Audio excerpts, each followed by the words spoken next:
Graça e paz, irmãos. Continuando sobre a questão de vícios, e estamos tratando nessa semana sobre o vício do álcool. Hoje nós queremos ler no livro de Gênesis, capítulo 9, a partir do versículo 24, e diz o seguinte: Quando Noé acordou do efeito do vinho e descobriu o que seu filho caçula lhe havia feito, disse: Maldito seja Canaã, escravo de escravos será para os seus irmãos. Disse ainda: Bendito seja o Senhor, o Deus de Sem, e seja Canaã seu servo. Amplie Deus o território de Jafé, habite ele nas tendas de Sem, e seja Canaã seu escravo. Continuando, a questão de alguns personagens da Bíblia que foram pelo caminho da embriaguez. Hoje nós vamos falar sobre dois personagens, sobre Noé e sobre Ló.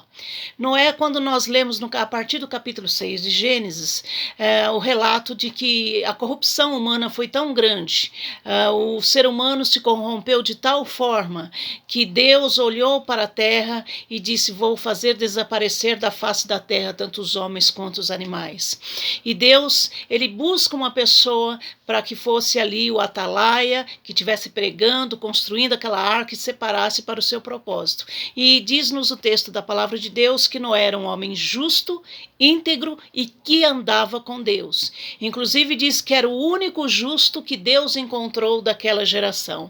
E ele obedeceu a Deus, ele fez aquela arca, ele armazenou os alimentos, ele colocou os animais dentro daquela arca e entrou com a sua família, com seus 3 filhos, com a esposa dos filhos e também com a sua própria esposa. E Deus mandou chuva durante 40 dias e 40 noites, e nós já sabemos o relato do dilúvio. Até que eles saem, depois de muitos dias, eles saem ali da arca e Deus faz uma aliança com Noé. E nós vemos então que Noé era um homem comprometido com Deus, um homem que andava no caminho de Deus, mas diz-nos também a palavra de Deus lá em Gênesis 9:20, que Noé era agricultor e ele foi o primeiro homem a plantar uma vinha ali naquela região. E ele plantou, aí ele pegou e bebeu o vinho, ele fez ali do fruto, né? Ele fez ali uma bebida, ele bebeu o vinho e diz que ele se embriagou e ele ficou nu dentro da tenda. E o texto bíblico nos diz que Caim, pai de Canaã, viu a nudez do seu pai. O curioso de falar em Caim, pai de Canaã, talvez estivessem os dois juntos. Ele entrou na tenda e viu seu pai, Noé, aquele homem de Deus embriagado, nu na tenda, talvez não conseguindo ficar de pé, caindo, cambaleando, e ele ali, o seu filho, devem ter visto aquilo, devem ter achado engraçado aquela situação, e ele não faz nada, mas ele sai da tenda e vai contar para os outros 2 irmãos o que é que havia visto, o que tinha acontecido. Não sabemos qual era a disposição do seu coração, se era de zombaria, o que era. Eu sei que ele contou para os seus irmãos. O que os seus irmãos fazem? Eles entram de costas dentro da tenda, com uma túnica no seu ombro ali, com um manto, e eles vão até Noé e cobrem Noé da sua nudez. Eles não vão ridicularizar o pai, mas eles vão ali no espírito de abençoar, de ajudar, né? de tomar aquela situação menos constrangedora para o seu pai. E no dia seguinte passa o efeito daquele álcool. E Noé fica sabendo o que aconteceu. E naquela situação nós vemos então que Noé profere uma maldição. E ele diz então, o texto que nós lemos, né?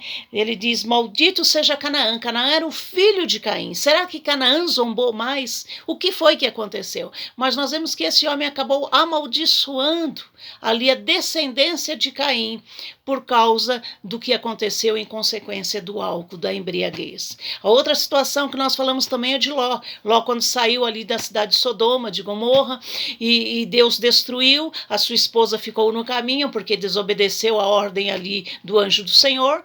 E eles, ao invés de ir para uma cidade próxima, eles entram numa caverna. Haviam 2 filhas e a filha mais velha chega para a irmã e fala: nós não temos marido e nós temos que deixar descendência para o nosso pai, então vamos fazer o seguinte: vamos embebedar o nosso pai e hoje eu dormirei com ele para que tenhamos filhos do nosso pai.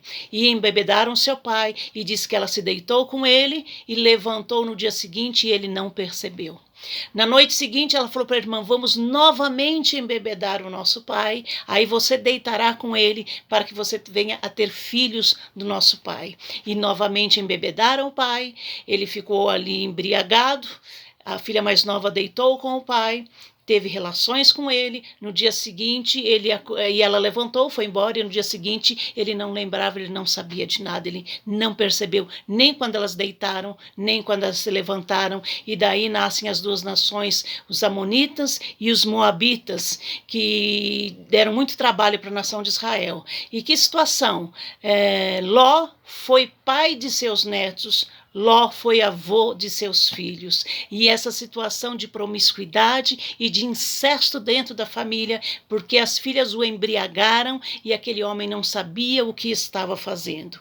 Então nós vemos tanto na família de Noé, quanto na filha de Ló, né? Uma família ali, uma descendência amaldiçoada, o filho amaldiçoado pelo próprio pai e a sua descendência, porque viram ali o pai nu, porque zombaram de pai, porque o pai estava sem controle, sem domínio sobre o seu corpo, sobre a sua mente, por causa do efeito do álcool. No outro, a questão do incesto, nós vemos aí a questão da promiscuidade dentro da própria família, filhas tendo relações com o próprio pai e o pai não tendo consciência do que estava fazendo, porque foi embriagado, foi ali levado pelo vício do álcool.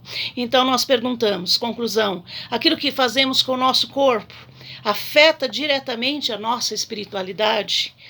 Primeiro, é lícito ingerir bebidas alcoólicas? Segundo, convém ao cristão fazer isso? Terceiro, edifica alguém esse ato? Quarto, existe possibilidade de você ser dominado pelo álcool? Quinto, devemos correr o risco de ser dominados por alguma coisa? E eu quero terminar hoje, agora, novamente com a Bíblia Mensagem, lendo um texto que está em Efésios, capítulo 5, versículo 18 ao 20, e ele diz o seguinte: não busquem alegria se embriagando com vinho.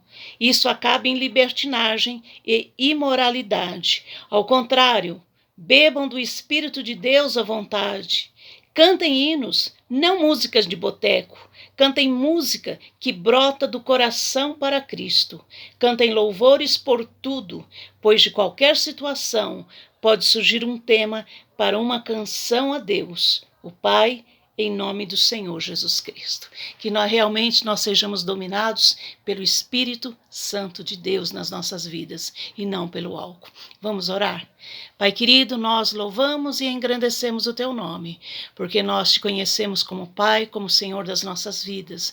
Nós temos o Espírito Santo que habita em nós, que nos ajuda na nossa caminhada, que nos fortalece para que não venhamos a cair pelo caminho. Nós pedimos a Deus em nome de Jesus, que o Senhor encontre em nós verdadeiros adoradores, que Te adorem em espírito e em verdade, e que tudo que venhamos a fazer, Senhor, seja para a glória do Teu nome. Em nome de Jesus oramos. Amém. Deus abençoe. Tchau.